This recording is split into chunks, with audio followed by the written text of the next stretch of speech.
Alright guys, welcome back to my Cuckoo playthrough of Legend of the Crystal Skull. We are starting right where we left off, finishing up this book of riddles here. And the one that we left off on was this one, A Librarian's Tale. I'm not gonna read it, but if you look through these book titles, you'll see that some of them have the word I in them. And they all have numbers. And what you do is you find all the books that have the word I in them, and then you add up all the numbers that come with it. A Librarian's Tale. And you get a 4-digit number, which happens to be the code to unlocking this book. And we get another eyeball from it. So we've done that.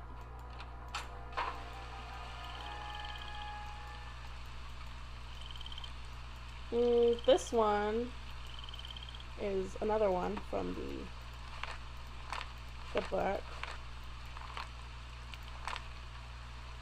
The key to the statues. What we want to do is we want to get the buzzard to have feathers that look like that. So we want this feather up, these two feathers up, and this feather up. And to do that, the simplest way to do that is to hit this one.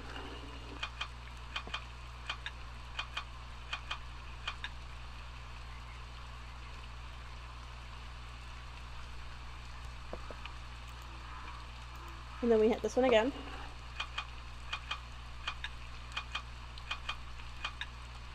This one.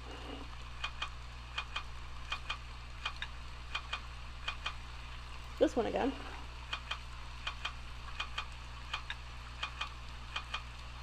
This one.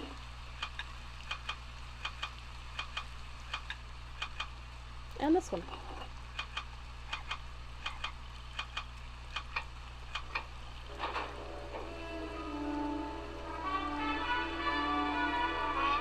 And we don't get an eyeball, we get this cool feather key thing. But that opens up the little drawers right here. And these we do get eyeballs from. So just from that one riddle, we got 4 eyeballs. How cool is that?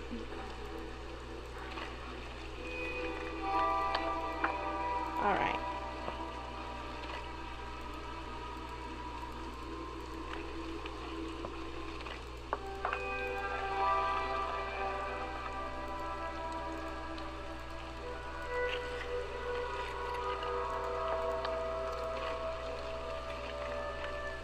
Alright, now we got all those eyeballs. This shovel with the weird handle. Do you think I could borrow it?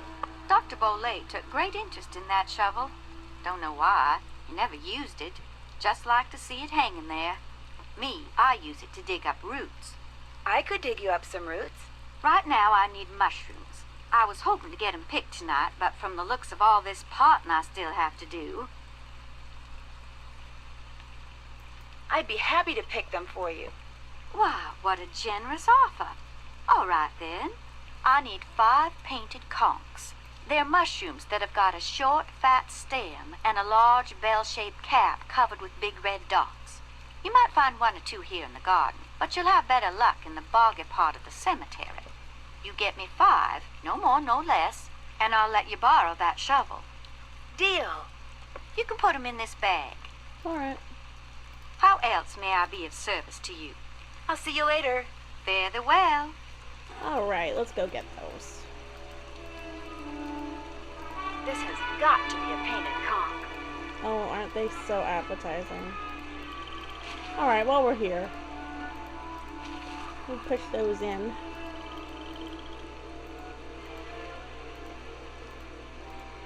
Ah! Another painted conch. Yes! Then we can get this, which we're gonna need later.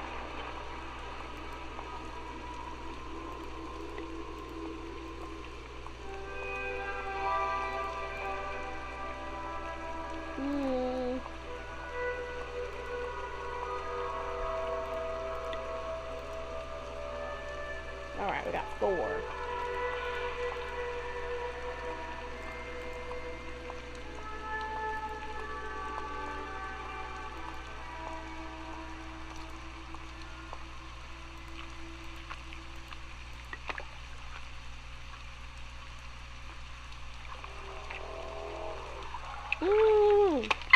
Bernie! Rude! I'm out of here.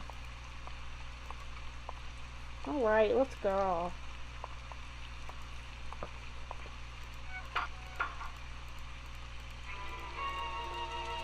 Did you pick me those mushrooms yet?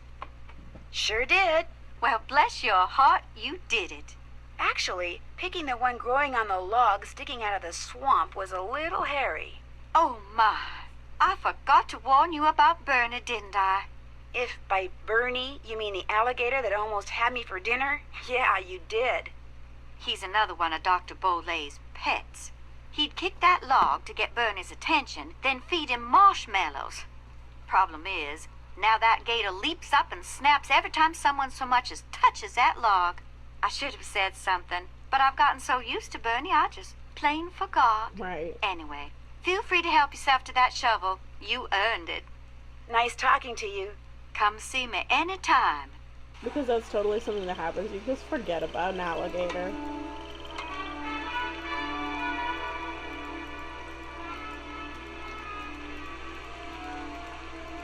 Well, now we got the shovel. So.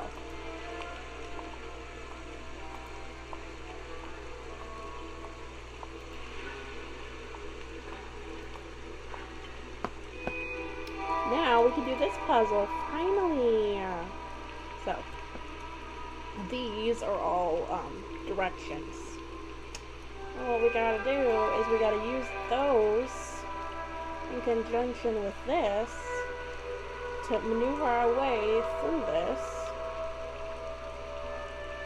and find what we have to do. So the first direction is west, and this says 4, so we're going to move 4 spaces west. And then north. Okay. East, 1. South, 3. West. North. West.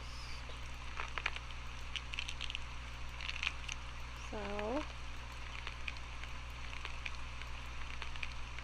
east,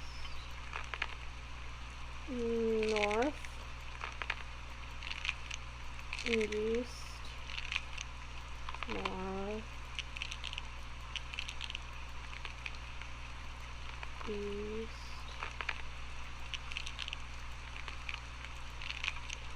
south,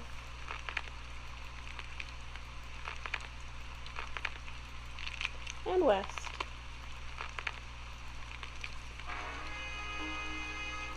We take our shovel.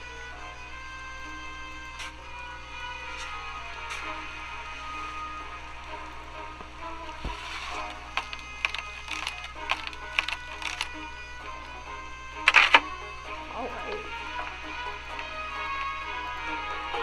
And that is done.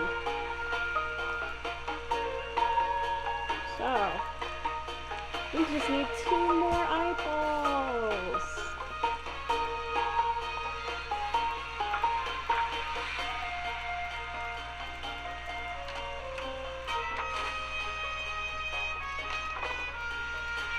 Alright, and the last 2 eyeballs are upstairs in the secret room, but we can't get them until we call this. But first we gotta call Dr. Gilbert Buford. This is Dr. Gilbert Buford's answering service. How may I help you? I need to talk to Dr. Buford. Could you maybe give me a number where I can reach him? No, ma'am, I cannot. Is this an emergency? Sort of. I mean, it's not a medical emergency. See, I'm only going to be in town for a short time, and Dr. Buford and I have this mutual friend who died recently, and I just really need to talk to him about it. Need some consoling, huh? Yes, I need some consoling. That's it exactly. Well, tell you what. It's against the rules to give you his phone number, but I can tell you that now that he's all but retired, Dr. Buford spends most of his evenings at his favorite gumbo stand down in the French Quarter. If you really need to talk to him, you can probably find him there. Great. Do you know the address? It's at the corner of Rampart and Domain. Did you say Rampart and Domain? I did indeed. Granny Pumpkin's Cajun cooking. They make some darn fine gumbo. Thank you. Thank you very much. You're welcome, and I'm truly sorry about your loss. My You loss? lost. That mutual friend of yours and Dr. Buford. Way to blow your cover, right. Nancy. Thank you. That's very kind of you. Bye. Alright, now we can call Bess and see if she will go talk to Dr. Gilbert Buford for us. Hello? Hi, Bess. It's me. So what's been happening? Tell me everything. Well, let's see. Since the last time we talked, I was just about getting ready to...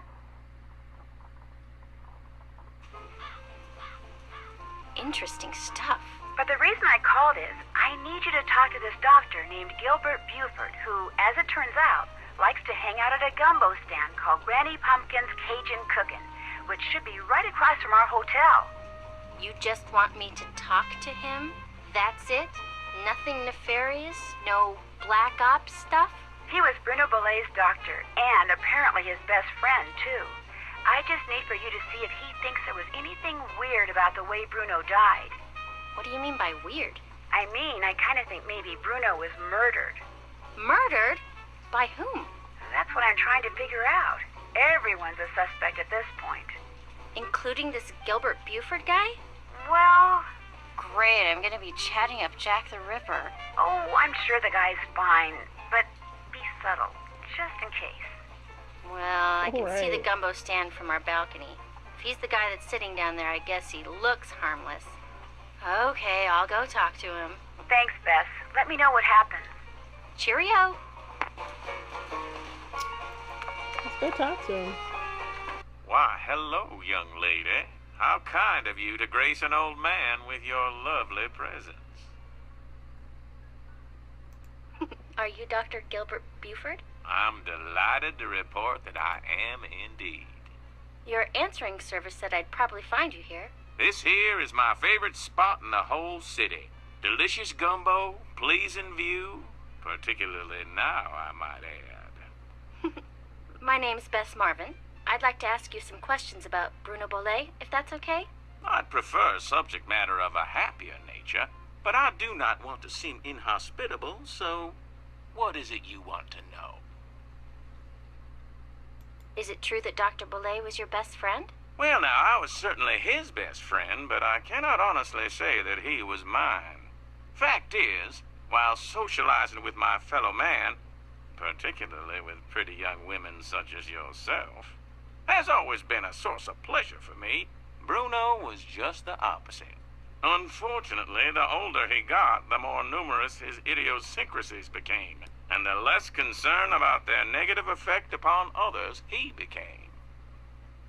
His idiosyncrasies didn't bother you? Now, as a doctor of medicine, I am not only accustomed to dealing with the abnormal, but I find that I'm actually drawn to it. I, for one, thoroughly enjoyed Bruno's outlandish personality, although at the same time I fear it may have played a role in his demise. You see, he died of a myocardial infarction, most likely caused by age-related atherosclerosis.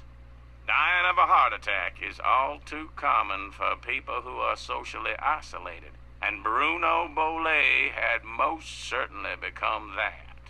Did they do an autopsy on Dr. Bollé? No. Given Bruno's advanced age and the absence of any indication of foul play, an autopsy was deemed unnecessary, and the body was cremated according to Bruno's wishes. I hear that you're a member of the Jolly Rogers crew. Is that true? Perhaps I am. Perhaps I am not. I'm sure someone as charming and attractive as yourself has her share of secrets, too. Am I right? Be that as it may, just what is a crew? Crews are organizations whose primary purpose is to put on parades during Mardi Gras. They also put on fabulous parties. Very private parties. Members only. Some consider crews to be private clubs. Secret societies is a term others have used.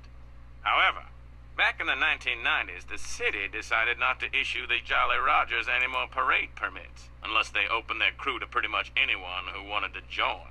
So, refusing to be blackmailed, they chose instead to simply not put on parades anymore.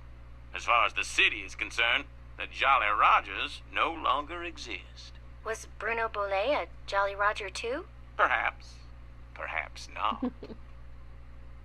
Did Dr. Bolet ever say anything to you about owning a crystal skull? Why, yes. Yes, he did. In fact, he showed it to me once. Said it had magical powers. Said owning it was going to allow him to live forever. I thought it was utter nonsense and told him so. Well, he didn't appreciate that at all. Refused to talk to me for a full 2 weeks. What'd the skull look like? It was quite beautiful, actually. Life-size, perfect in form and clarity, like a diamond almost. Tell me, Miss Bess, what do you know about that crystal skull? This friend of mine, who is also a friend of Henry Bolet, you know, Dr. Bolet's great-nephew. Anyway, while she was visiting Henry, she saw this book in Bruno's library about the legendary crystal skulls and was kind of intrigued and thought that since Henry said that you were pretty much Bruno's only friend, maybe Bruno had said something to you about it. And as it turns out, he had. That's all I know. I see.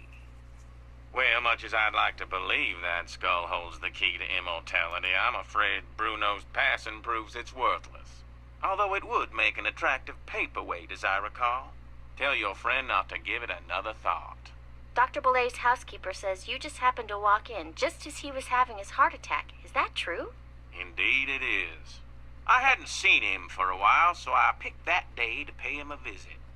I walked up to the front door, found it unlocked as usual, opened it, and there he was, lying on the floor in obvious distress. The next thing I know, his housekeeper came running in and started shrieking and carrying on, until finally I sent her out of the room so she could summon an ambulance, and I could once again hear myself think. Well, let's see. Then I knelt down and saw that he wasn't breathing. So I pulled him away from the doorway so I'd have more room to work on him, and began chest compressions. I continued until the medics arrived, but nothing they did made a difference either. Was Dr. Bolet unconscious the whole time? Yes, he was. Can you remember anything that might indicate what he was doing by the front door? I mean, had he just come in from a walk? Was he wearing a hat? Was he holding anything? Had he dropped something? An umbrella? Sunglasses? Wait a minute. Why, yes, he was holding something. A piece of paper. And on the floor next to him was an envelope. He must have collapsed while reading a letter. Do you remember anything else? Believe me, young lady, it's quite miraculous that I've remembered this much. Now, I know the letter was no longer in Bruno's hand when the paramedics arrived, so perhaps he released the letter when I moved him. And yet, I do not recall seeing it on the floor when they wheeled him out the door. Iggy. What's Icky? Iggy.